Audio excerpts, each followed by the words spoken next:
I'm happy to say that I watched Lilo and Stitch. It was funny, imaginative, had great characters, and was generally one of the best Disney movies. I'm talking about the original. The remake is just not that. It was fine enough, which is kind of a miracle for live-action remakes. First, the good. They had good acting. Everyone did pretty well. No Gal Gadot evil queens here.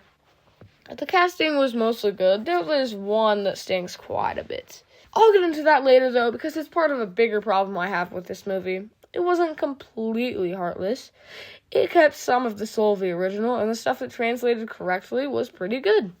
That's why the second act was the best, and the third act was the worst. Now on to why I don't like this movie. It wasn't very funny to me. Plus, there was a lot more toilet humor.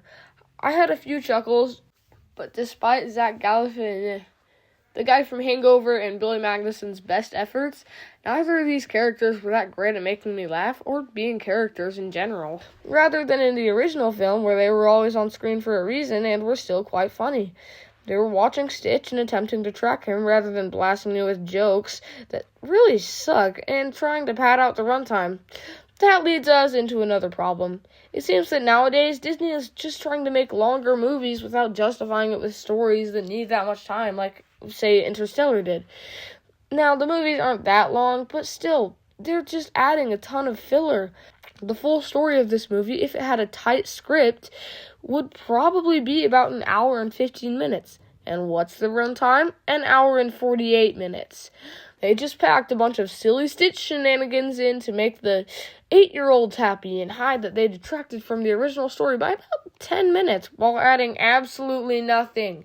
The characters are also so bad. The closest they have to a good internal conflict is Nani wants to go to college, but she must take care of sister. David and Cobra Bubbles were done dirty. In the original, Mr. Bubbles, despite his name, was really cool. And David was a cool, confident surfer. But in this, Mr. Bubbles has lost all of his presence, and David is a blithering idiot with no confidence at all. It's just the same guy that they put out in so many of their movies. But oh boy, we have not gotten to the worst thing yet.